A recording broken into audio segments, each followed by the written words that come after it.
Hola a todos y todos. En esta segunda parte, el segundo tema de evaluación educativa, con ustedes la profesora Liliana Bautista, vamos a continuar entonces conversando sobre lo que es la evaluación. Entonces, entre las características que tiene la evaluación educativa, tendremos 6 características. En esta lámina vamos a presentar 3. ¿Cuáles son esas características? La evaluación es continua, es integral y es sistemática.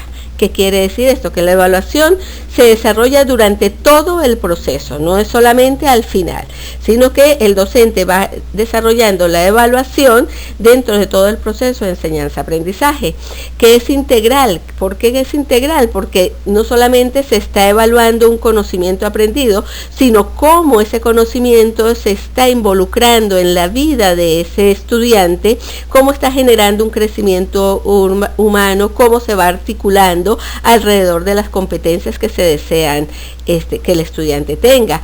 Y es sistemática porque precisamente responde a un propósito, tenemos unos objetivos, tenemos unos criterios, tenemos un plan y un método que nos va llevando de manera progresiva y ordenada a ir desarrollando esa evaluación.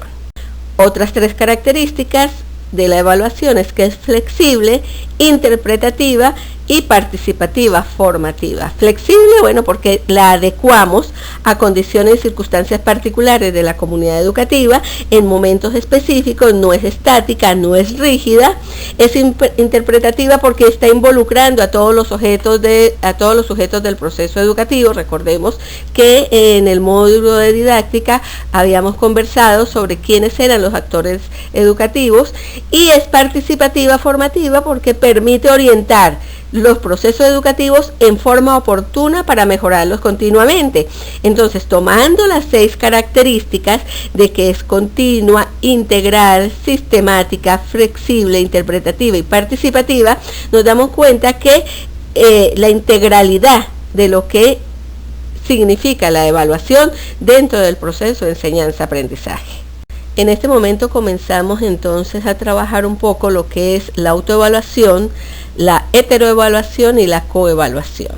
Para desarrollar estos 3 tipos de evaluación se necesita tener no solamente dentro del docente, sino también en el grupo de nuestros estudiantes, cierta madurez, cierta responsabilidad, que cuando el docente va a llevar a cabo la autoevaluación y la coevaluación específicamente, bueno, igual la heteroevaluación, se necesita un cierto nivel de madurez y de comprensión, de responsabilidad de parte de los actores que están involucrados en estos procesos. Más adelante veremos por qué. Tenemos entonces la autoevaluación. La autoevaluación específicamente son los y las estudiantes que se encargan en este momento de valorar ese proceso de aprendizaje, su proceso de aprendizaje. ¿Para qué? Bueno, para contribuir a que ellos mismos, a que nuestros estudiantes aprendan a aprender y de manera segura a ser capaces de autorregular su propio proceso de aprendizaje. Eso ya lo habíamos trabajado en algunas láminas anteriores. ¿Qué pasa con este tipo de evaluación? Que son los estudiantes los que realmente están ejerciendo el control sobre sus avances y dificultades. ¿Qué quiere decir esto? Bueno, que se procura que sean los protagonistas de su aprendizaje mediante la toma de conciencia y de cómo aprenden y de reorientar y de adaptar su actuación para resolver las tareas de forma adecuada.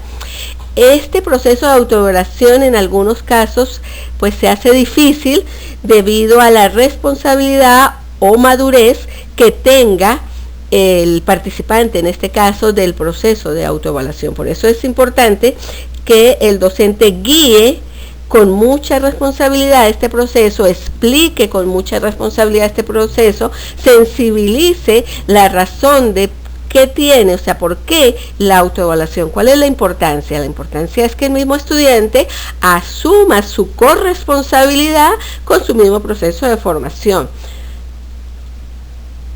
Asimismo tenemos la coevaluación, que de la mano con la autoevaluación, entonces la coevaluación es la responsabilidad por la valoración del aprendizaje y esta coevaluación es compartida. Es compartida, ¿por qué? Porque en el concepto se supone que hay diversas maneras de llevarla a cabo.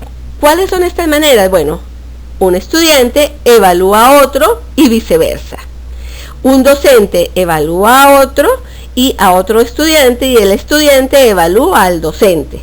Y un grupo de compañeros evalúan a uno y este alumno evalúa al grupo. Hay maneras de hacer esa coevaluación, pero como lo señalé en la lámina anterior, todo depende de la responsabilidad, la madurez y la claridad que se tenga con el objetivo de realizar estos tipos de evaluación. Y llegamos entonces a la heteroevaluación. La heteroevaluación es la que constantemente la desarrollan los docentes sobre los estudiantes, sobre los participantes. Entonces, el docente puede utilizar diversas actividades, diversas estrategias para generar esta heteroevaluación, listas de cotejo, escalas de rango, lúbricas, en fin, para evaluar diferentes actividades dentro del salón de clase. Entonces la heteroevaluación le corresponde específicamente pues al docente, porque es la evaluación que realiza una persona sobre otra, y en cuanto a su trabajo, a su actuación e incluso en cuanto a su rendimiento, en este caso el rendimiento académico. Como estábamos diciendo, en la heteroevaluación pues el docente tiene la posibilidad de construir las herramientas de evaluación. O sea, cómo el docente va a evaluar, y eso ya lo estuvimos trabajando en láminas anteriores y lo volveremos a trabajar en las subsiguientes láminas. Pero ¿cuáles son esas herramientas que el docente puede utilizar para generar la heteroevaluación? Le permite al docente construir sus propias herramientas de evaluación. Recordemos entonces que la evaluación de los aprendizajes, específicamente dentro de un currículo que está organizado en competencias, entonces la evaluación es un proceso continuo que pretende reconocer en cada estudiante el desarrollo de ¿qué? De sus capacidades, de sus habilidades, identificar los ritmos y los estilos de aprendizaje que tiene cada uno de ellos para a partir de allí poder generar todo el proceso enseñanza-aprendizaje. La evaluación también le permite al estudiante y al docente la retroalimentación en base a los aciertos y a los errores que se fueron presentando. Aparte de eso, nos va a proporcionar información ¿para qué? Para poder reorientar o consolidar esas prácticas pedagógicas. O sea que cuando la evaluación la diseñamos de manera clara, precisa, coherente, sistemática, pues nos va a permitir precisamente detectar cuáles fueron las situaciones que son necesarias reorientar, cuáles son las situaciones que es necesaria consolidar, cuáles son los aciertos, cuáles son los errores, y de esta manera mejorar nuestra práctica docente. Es necesario, evidentemente, realizar la evaluación porque, bueno, las competencias no se observan por sí mismas. Hay que inferirlas a través del desempeño y de las conductas específicas que tengan nuestros participantes, nuestros estudiantes.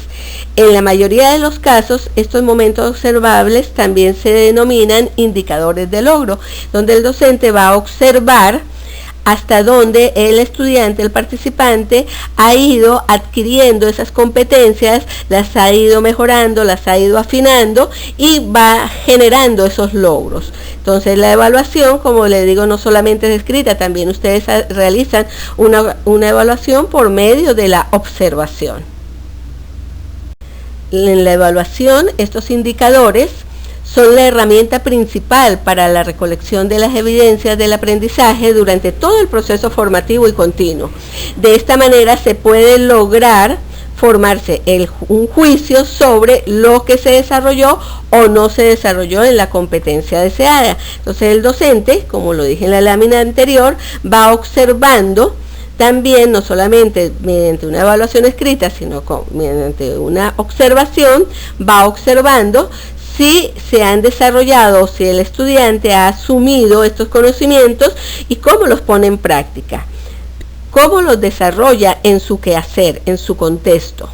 Bien, entonces vamos a tomar algunos autores autores que han estudiado este tema de la evaluación y de la calidad del aprendizaje. Vamos a tomarlos a ellos y las sugerencias que nos hacen para este proceso de evaluación. Estos autores nos dan unas ideas orientadoras para este proceso evaluativo. ¿Cuáles son estas ideas? Bueno, evitar preguntas y tareas que permitan respuestas reproductivas, es decir, evitar que la respuesta correcta esté literalmente incluida en los materiales y actividades de aprendizaje. Muchas veces la pregunta la damos con la respuesta incluida. Entonces no le estamos dando al estudiante la posibilidad de reflexionar, de analizar, de revisar. Otra idea es que, que las preguntas que exigen comprensión, que requieran que el estudiante haga inferencia más allá del material dado, al presentar un caso o ejemplo nuevo o al pedir la relación entre dos apartados del temario, o sea, hacer que ellos contrasten, que tengan la posibilidad de leer más de lo que yo como docente les estoy dando. O sea, yo les doy algo, pero les dejo abierto la posibilidad de que ellos investiguen y me traigan ejemplos nuevos.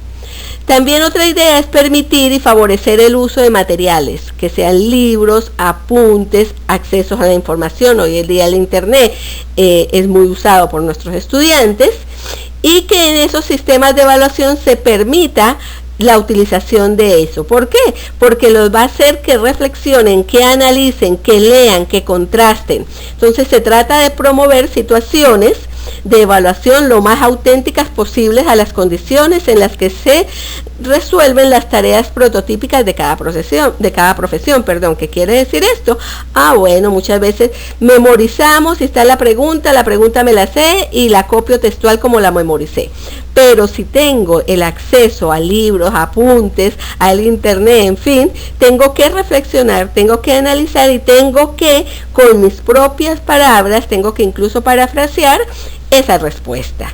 Entonces, aquí nos pregunta uno de los autores, ¿en qué situaciones profesionales estamos solos ante un papel y un bolígrafo? Entonces, es importante muchas veces hacernos esa pregunta. Otra idea orientadora que nos dan los autores es, diseñar un sistema de evaluación continuo, que comience por evaluar al inicio de las actividades las representaciones previas de los aprendices, ayudándoles a explicarlas en niveles de profundidad crecientes. O sea, vamos de lo menor a lo mayor, vamos poco a poco. ¿Para qué?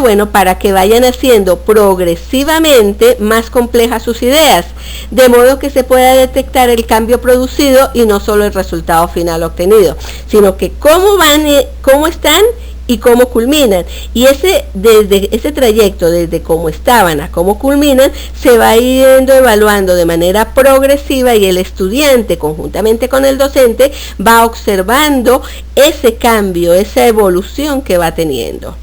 Otra idea es valorar las ideas personales de los estudiantes, promoviendo su uso espontáneo, entrenándoles en parafrasear o describir por sí mismos diversos fenómenos.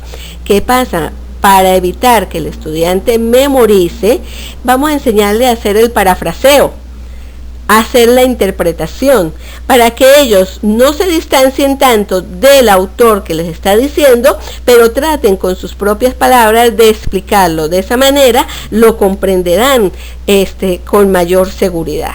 Una evaluación para la comprensión debe dar ciertos grados de autonomía a los estudiantes e implicarse en tareas que les exija buscar sus propias respuestas, nuevos ejemplos e incluso nuevas preguntas sobre lo que van estudiando.